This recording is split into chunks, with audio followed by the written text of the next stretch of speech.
Page 94, the Private Eye Podcast. Hello and welcome to another episode of Page 94. My name's Andrew Hunter-Murray and I'm here in the Eye office with Helen Lewis, Adam McQueen and Ian Hislop. We are here to discuss all the news that's happened since the last edition of the magazine. Later on in the show we are going to be talking about what's happened to London journalism in the last week. Quick shortcut, nothing good. And also about Mohamed Fayed and the recent revelations about his sex life, which will be unsurprising to anyone who has been reading the Eye since the late 90s. But first, we are on the week of the Tory conference, and we are going to be covering the Ghosts of Tories Past. Because, Helen, there are lots and lots and lots of, you'd think, retired Tories knocking about. Even now, Liz Truss is doing a victory lap of Tory conference despite having lost her seat, saying she definitely... Well, there was a question where she said that I would have done better than Rishi Sunak.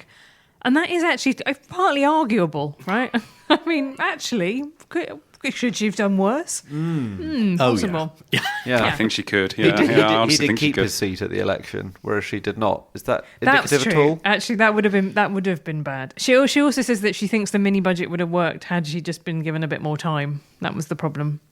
But received a sort of hero's welcome, and people cheered when she said that, if there is anything good coming up, she said Donald Trump might win the election. Right. Which is fascinating to me, right? Because there is this established problem that the Tory membership is once again going to vote for the leader, and it is a very small and unrepresentative group, and it's got an entire media ecosystem, as discussed on podcast Past Him, set up to cater to it, right? But it is essentially trapped in this echo chamber in which Liz Truss has been robbed. Boris Johnson has been robbed.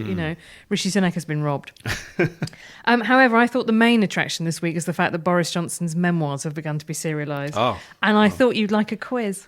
Of course we would. Adam would really like a quiz because he's actually read them all. So I did the homework. I was told before the weekend that we were going to talk about Boris Johnson's book. So I actually went and did the reading because I'm such a goody-goody. Such a swab. Nearly killed me. Details, you see. You're the absolute antithesis of Boris. Yeah. Whereas I was dedicated to the Boris method, I've read none of the extracts, and I'm going to wing it. And you'll rely on the Queen to tell you about them. That's one of the things that's in the extracts, is the Queen tells him about an RAF fighter that's fallen into the sea.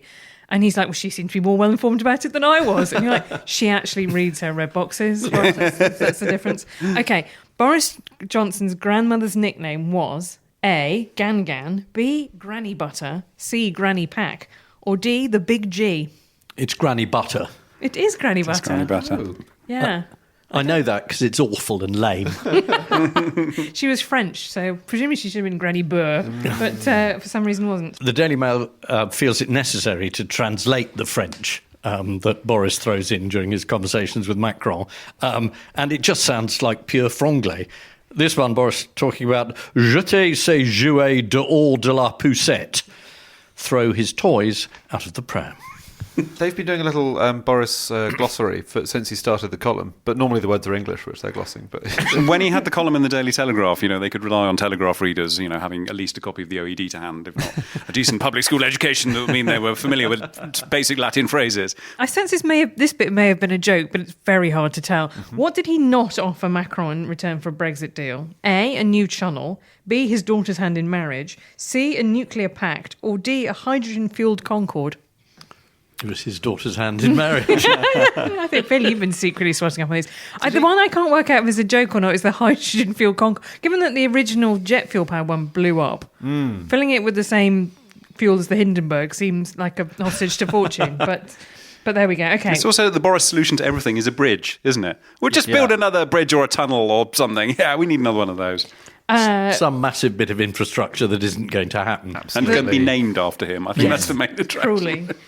Which word was not used in the extracts? A, boffo, B, rubicund, C, grasping like a grampus, or D, kachingaroo? Oh, kachingaroo is very Johnson-y. Let's say the first... What was the first one again? Boffo. I think he won't have used boffo. Yeah, I think boffo. Boffo sounds like Helen Lewis trying to do Boris to me. No, I think he did use that. Correct, Adam. You know me too well, and sadly, I think you probably know the works of Boris Johnson too well. Well, that's good. I think you're all winners because you didn't pay any money to read that. I think Andy's the winner because he didn't read it. Yeah. Well, I'm just waiting for the full thing to come out, which will be out, I think, a week after this podcast goes out. It's out on the 10th, and I will hopefully be, unless it finally finishes me off, be reviewing it for the Eye. Well, there's going to be small children in Boris costumes, like queuing outside Brontes at Waterstones at midnight, aren't there, to get their copy? Yes, Most of them his. That is Carrie's Instagram. And they're looking for fantasy and fiction, so that's what they'll get. No, we had a list originally. We were trying to help him with titles because Unleashed is sort of feeble, and we had a range of titles, and we missed one, which is Untrue. Yes, the bit when he talks about how he's going to invade Holland to seize back the vaccines is a sort of bit of a fever dream, isn't it? Yes, I mean that is sort of Boy's Own. Yeah. Leading a raid, Churchill style, up the Dardanelles to Holland. I mean, that would be the geography involved, and very embarrassed members of the General Staff going, "I don't think we can invade a NATO ally." My guess is it was a throwaway remark at a meeting that just embarrassed everybody, and he's now presenting it as though this was a revelatory, brilliant idea of his. This book is going to be big, isn't it? Annoyingly. It's probably going to sell lots and lots of copies. I'm not sure any books sell that many copies at the moment. The non-fiction market is really sluggish. There was one genuine, I would say, revelation everywhere apart from to people who read The Eye, which is that he writes about the fact that the late Queen was suffering from bone cancer. Right. And that was something that Flunky had that, didn't he?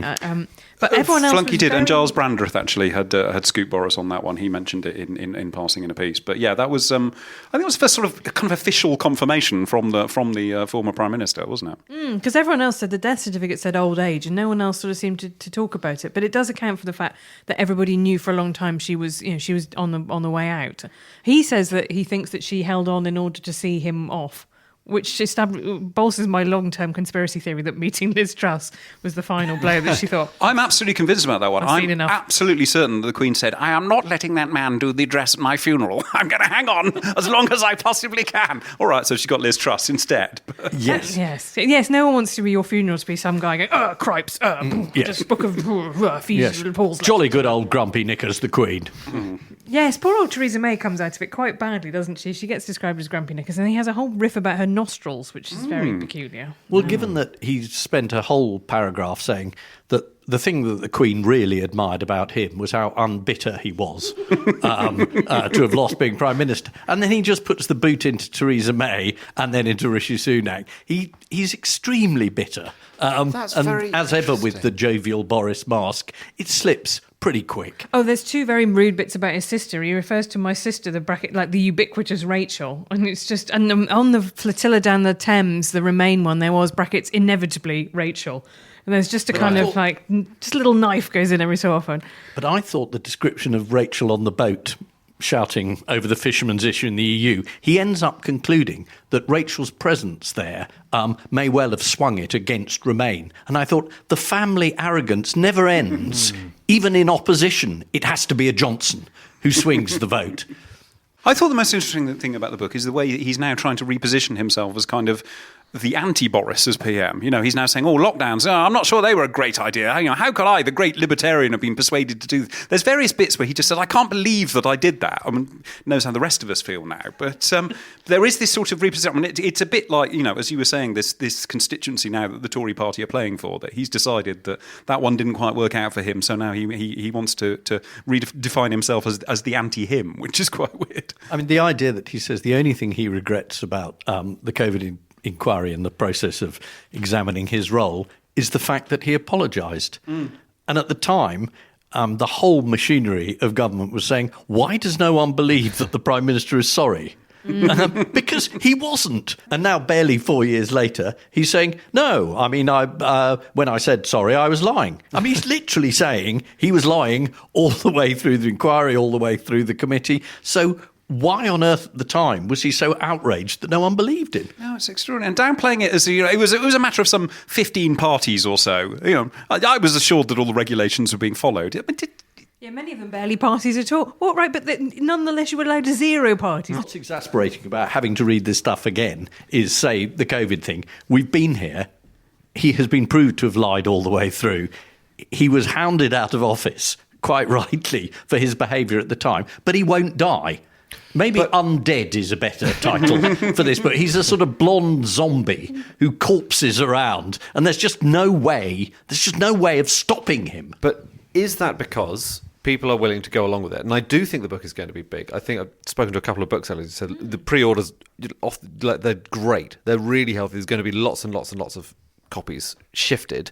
Is that because there is a sizable constituency of people who want to believe the shtick and who are perfectly willing to go along with his version of events, even though it has been proved untrue? Well, he did a little video for the Mail in which he said, and will I be making a comeback? And I think there is still that feeling of can that kind of ecosystem around him make him happen again? Like, Right. I think what you said, Adam, is really interesting, that he's now saying maybe COVID was a Chinese bioweapon, or maybe it was an accident in a lab, I think is what he says, the lab leak theory, which is very popular online. Like, it's not a completely ridiculous idea, but it is something that is in those kind of spaces that are very COVID skeptical, that taken as gospel. He is, again, now a lockdown skeptic, which is where the kind of more the right-wing energy is.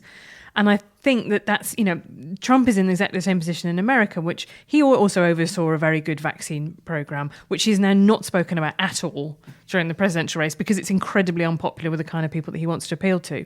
And so we're in a weird situation. This will be coming out in the middle of the Tory kind of beauty pageant, I believe, as we're having to call it, but of people saying loon things because they need to appeal to that audience that wants to hear the loon things. Whereas the bits of, he does briefly reference the vaccine task force and Kate Bingham, a genuinely brilliant achievement, right, that we started vaccinating people really early. We saved loads of lives doing it.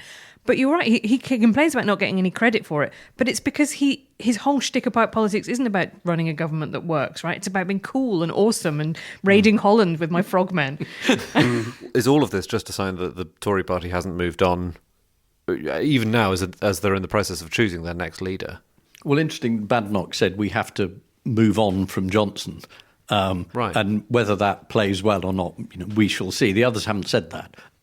She was very specific about it. Talking of Ghosts of Tories Past, Theresa May, now Baroness May of Maidenhead, came out and did what I thought was a very good intervention in the Times this week, saying, actually, if you look at the seats that we lost in the last election, the Lib Dems are a huge danger to us. Actually, Reform obviously are sucking up a lot of votes, but in terms of seats, we should really be worried. She also said we should remember we're a centre-right party, not a right-wing party, which I thought all of which was very sensible. But the thing that's very striking is that no one has yet got to that stage in the Tory leadership contest, right? Tom Tugendhat, has, apart from producing an unholy amount of merch, has spent the entire time saying, I'm not a squishy moderate. I'm dead right-wing me. Yeah. And I think in that's... the way people do when they're not. Right, exactly. You have to still put on that costume in order to win over that particular primary. And I think that they've just got to go through a cycle of that. I think that who is the most right wing is the question that still defines Tory leadership contests. But it's not necessarily where the votes are. They're losing the Waitrose belt, the then Gales maybe belt. they're going to do the mirror image of what Keir Starmer did, which is when he had to play to a Labour Party constituency to get elected as leader. He said, gosh, I'm terribly left-wing, I'm basically Corbyn, but in a nicer suit. He didn't say he was paying for it at that point. But and then came in and abandoned all of the pledges that he made then and actually turned out to be very, very far to the right of Corbyn. And so maybe Robert Jenrick has been playing the long game, the longest game, and he will suddenly turn out to be a very vanilla centre-right person if he wins it. He'll take off his Hamas are terrorists hoodie, which he's been opportunistically photographed wearing all over the place. And what's he going to reveal? It's very complicated, actually. T-shirt underneath it. Yeah, there are deep roots to this conflict. Yeah. We should move on, I think, to something that's just as depressing, which is the state of print journalism in 2024. This is a London-centric story because it's about the Evening Standard, which last week went out of print as a daily paper for the first time since 1827 and has rebranded itself. It's now the London Standard. And it's really interesting because, lots of Fleet Street has been in turmoil recently, as we're probably going to talk about later. But the Evening Standard is a very well-established paper which has been on the skids for some time. It's been struggling to attract advertisers. It's been struggling to attract readers. COVID and mobile phones basically did a huge amount of the work of polishing it off. But so did lots of decisions made about who was going to edit the paper, what it was going to contain, the kind of writing that went into it, and who it was trying to appeal to. And the next thing that happens, editor Dylan Jones, formerly of GQ, is still in charge. He's the editor-in-chief of the London Standard. And we've seen one print edition so far, which has a bizarre kind of AI Keir Starmer on the front. It's really peculiar. Presumably because it would have involved paying someone to come up with an image of Keir Starmer, either to take the photograph or draw a picture of him. And they've just fired a lot of people. But the new idea is that it's going to be... I just want to quote the idea behind the new London Standard. The London Standard will be available outside tube stations, as well as in certain gyms, galleries, museums, theatres, and private members' clubs. Is that a big market, is it? Well... Drunk rear admirals? It's very much trying to say it's going to be a premium paper. If you read what Dylan Jones said about it, or what the chairman, Albert Reid, said, the word premium keeps being used. This is going to be a premium product. And it's always been a funny kind of tension about the paper as to whether it's for all Londoners, or before 2008, all Londoners who had 50p and wanted to buy a copy, or whether it's for a kind of select group of Londoners who might not be outside the tube station anyway. I mean, they might drive past it, but it's a really interesting question about what makes a newspaper relevant, especially a geographically limited one, and if it makes sense to have that in a city which is a global city as well. It always had two kind of aspects to it, one of which was the daily paper, and then it had this ES magazine, this glossy, very fashiony, very kind of Chelsea-based. It was always stories about various rock stars from the 60s, daughters who were opening up boutiques and that sort of thing. Right. That they've got rid of, and this, just economically, this is one of the many things I don't understand about this. They've got rid of the glossy paper. They kept the magazine going. They made all the members of staff on the magazine redundant, but they kept them on until September so they could do a special Fashion Week issue, because it was London Fashion Week, which obviously is doing, like the September issue of Vogue and all those kind of things. Is you can sell an awful lot of glossy advertising. Now they've got this new London Standard, which essentially is not a newspaper, it's a magazine. It's a kind of a roundup of stuff, some newsy stuff that's been going on during the week, and then a load of features.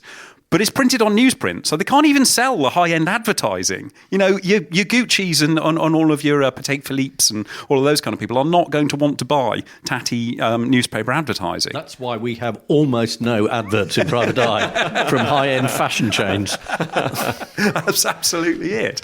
But also, I mean, economically as well, why the intervention didn't happen sooner, I don't know. I mean, the idea now seems to be to ape the success of Time Out, which was given away free outside tube stations for a while and was a summary of everything cool that was going on in London before it went out of business a couple of years ago.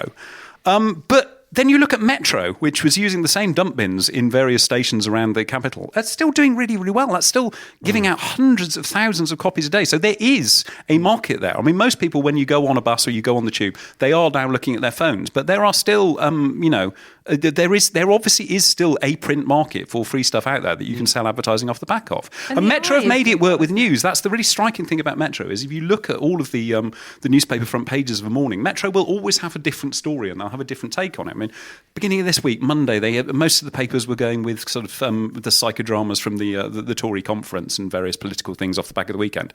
Metro had seized on a report about the number of drink driving incidents and the fact that those are rocketing, which really surprised me. It was just a really unusual thing, because you think of that as being sort of 70s thing that's been stamped on. And I thought, well, that's an interesting news story. I want to read more about that. So there is still a market that you can still do with news, even given away for free. And the Standard just seems to have failed to grasp that. And then I'm not sure what they're grasping. I think they're grasping at something that isn't there anymore now.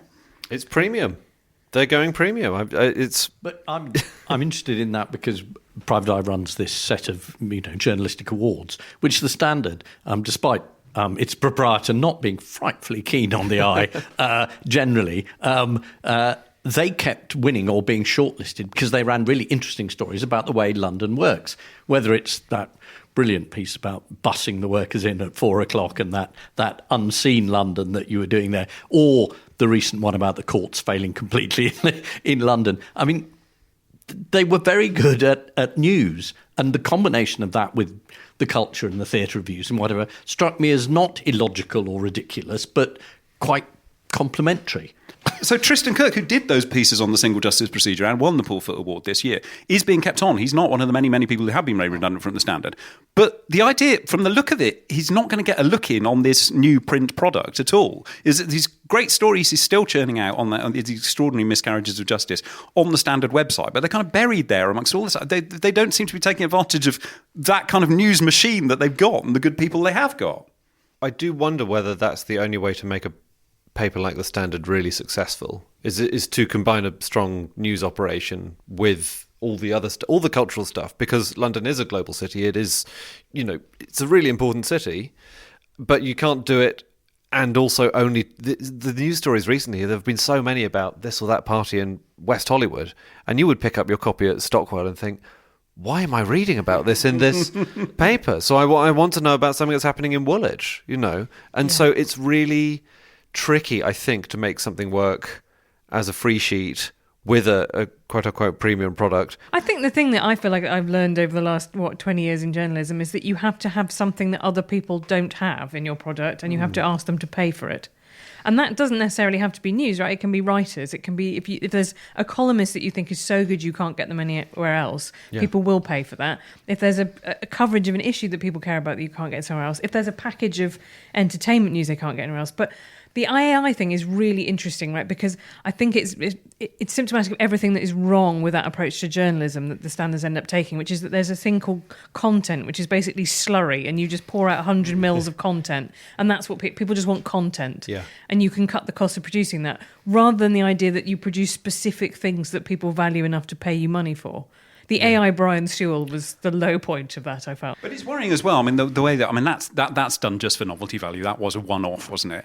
There's a lot of stuff being done with AI across, as you were saying, other local newspapers across Britain. I mean, Reach PLC, which owns an enormous number of them, has this AI tool called Gutenberg, I think it's called, which is supposedly repurposes bits of a copy which are put out for one newspaper website for every other newspaper website throughout the country. So effectively, presumably that means changing Birmingham for Liverpool, for the Liverpool Echo or whatever. But actually, when you look at the stuff that Reach are putting out on their website, barely any of it is local at all. I mean, there's an enormous amount of it is just sort of the ones that we get copied in quite often on the memos that are being sent around by their digital editor-in-chief, David Higginson. And the ones he's really excited about are kind of 3 amazing cleaning hacks that will revolutionise your sink.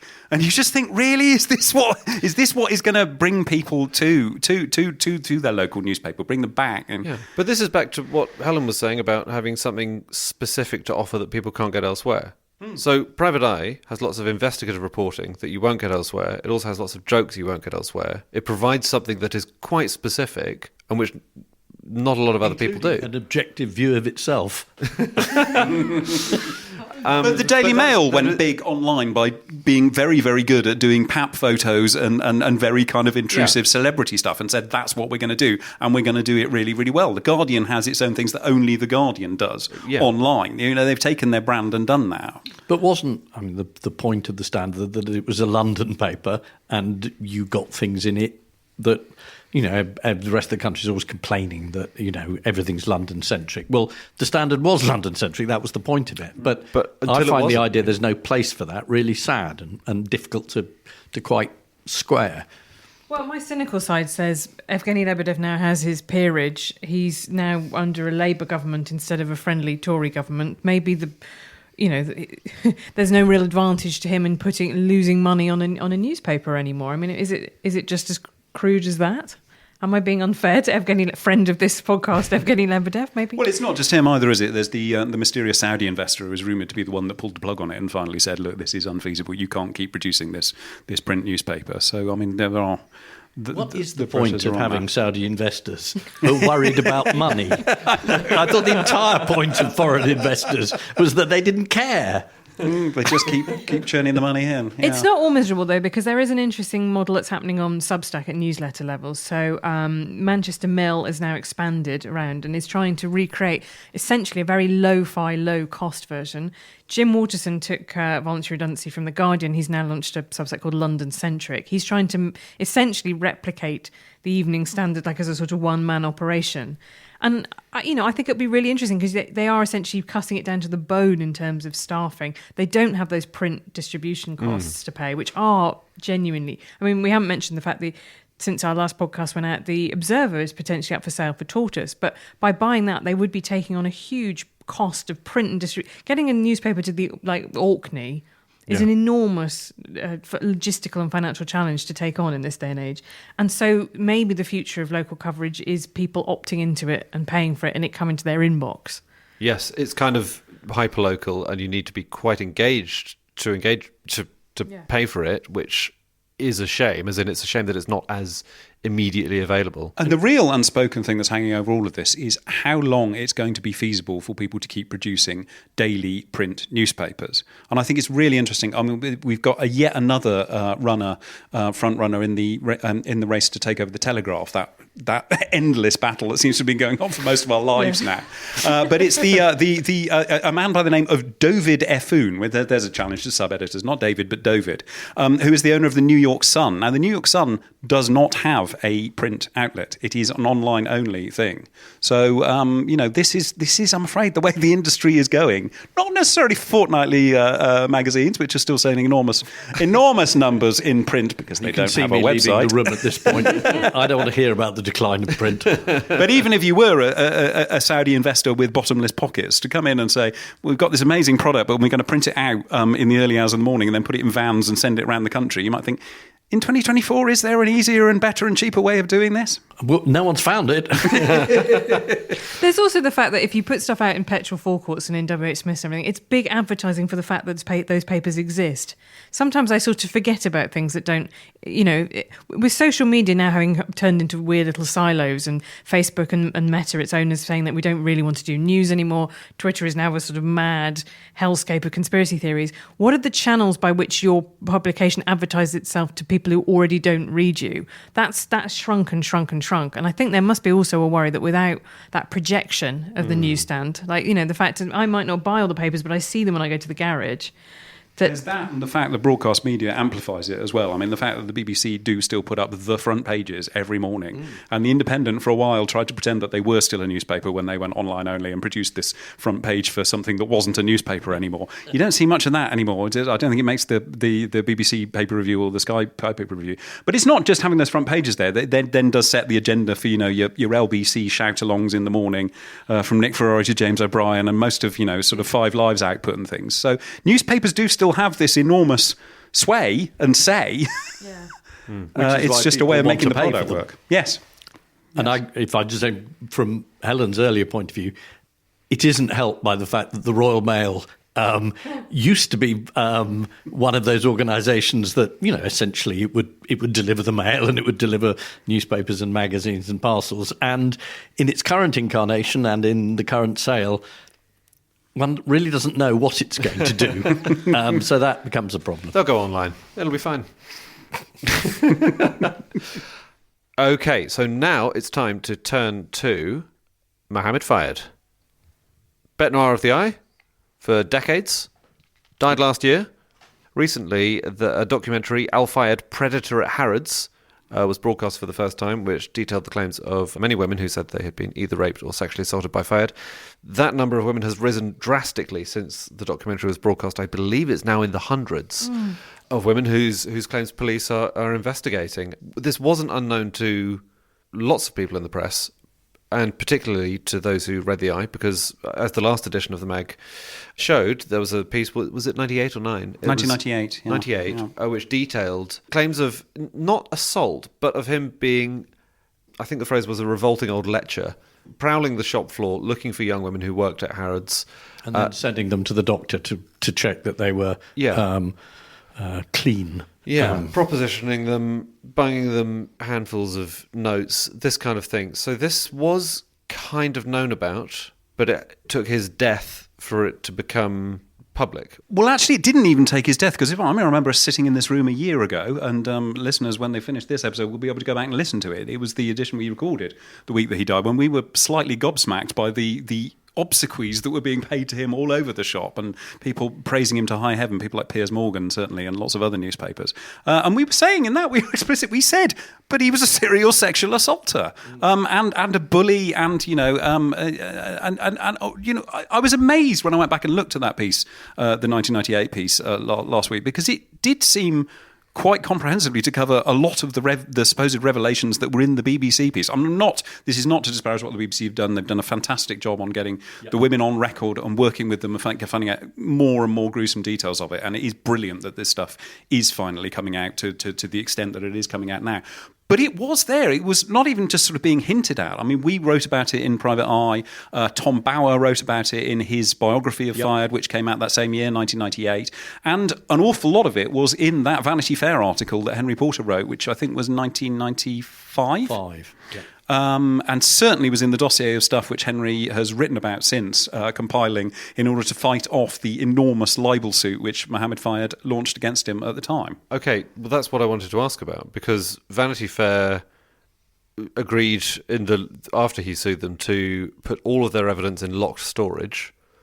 Tom Bowers described the legal threats and actually physical threats to his personal safety that he received from Fayed and his cronies. You know, those weren't the only people that he was intimidating. Dominic Lawson, whose wife was a very close friend of Princess Diana, wrote about the fact that when Rosa Monckton said Diana wasn't pregnant when she died, Fayed sent a car around to her house with the kind of legal threat inside when she was at home alone. Right. I mean, this story, people always say, I saw some of that stuff on Twitter of people saying, why isn't this reported? And A, it was, and B, it was reported in the face of enormous legal and intimidatory threats. It certainly wasn't legal. I mean, the vindictiveness with which Fayed and his henchmen pursued anyone who crossed them or who displeased them. I mean, there was a guy called Christoph Betterman, who I think was a senior manager at Harrods, who resigned and was pursued with false accusations of kind of shoplifting and fraud and all sorts of things. They had him arrested, absolutely innocent of all of them.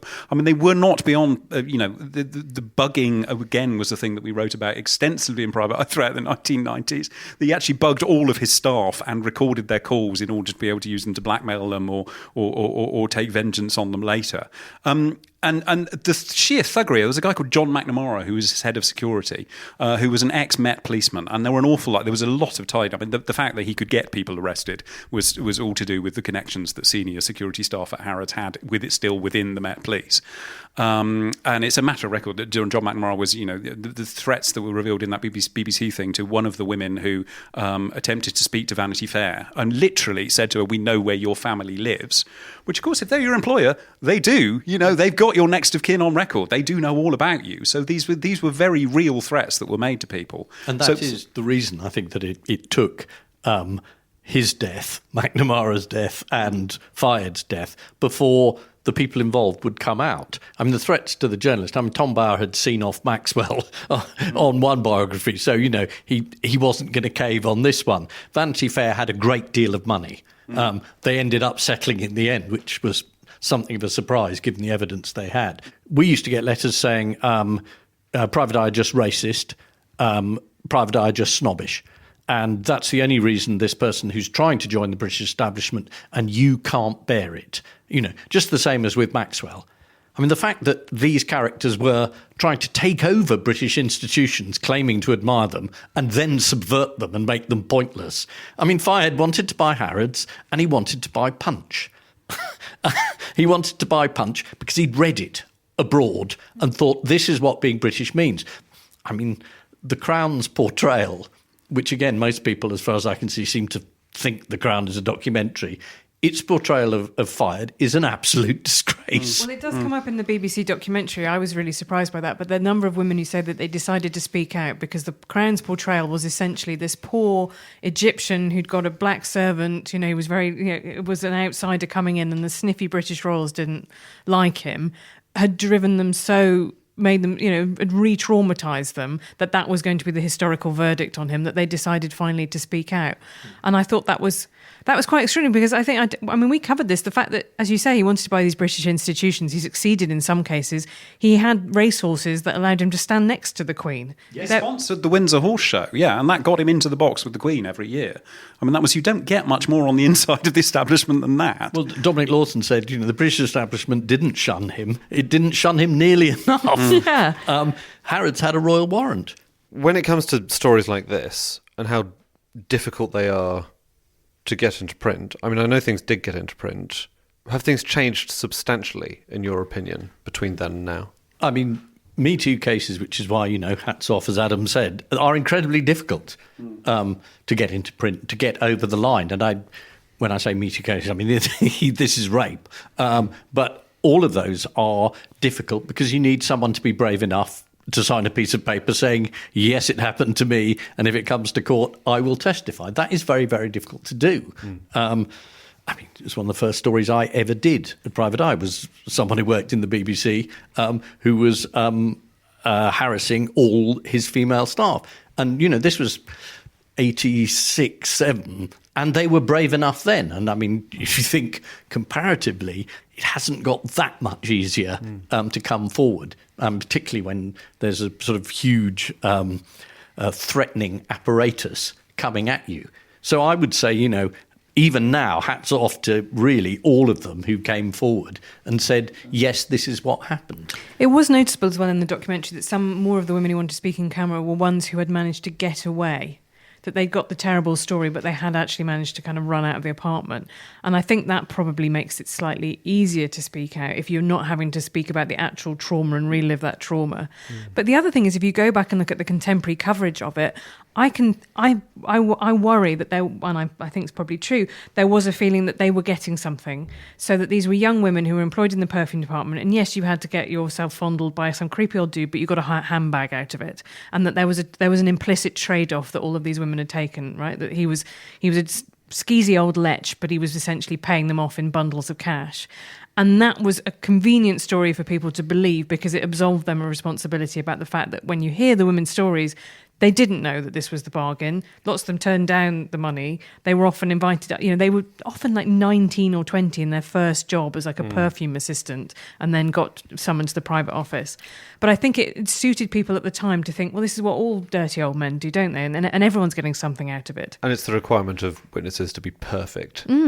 Absolutely flawless, Completely. Shouldn't have been drunk, should never have tried to say anything nice to the person afterwards. Shouldn't have taken the job, shouldn't have shouldn't have gone on. We know how hard it is to bring any cases like this to court or to prosecution, let alone get them out in the media. It is incredibly difficult. I mean, it is a case, when in the end it's going to come down to a case of he said when he is an incredibly powerful man, and she said when she is considerably less powerful. And that is very, very difficult. So you need to put the work in. You need to, as recently Ros Irwin did with the various alleged victims of Russell Brand. She actually had worked on it for a long time to get people to go on the record and be incredibly brave enough to do that.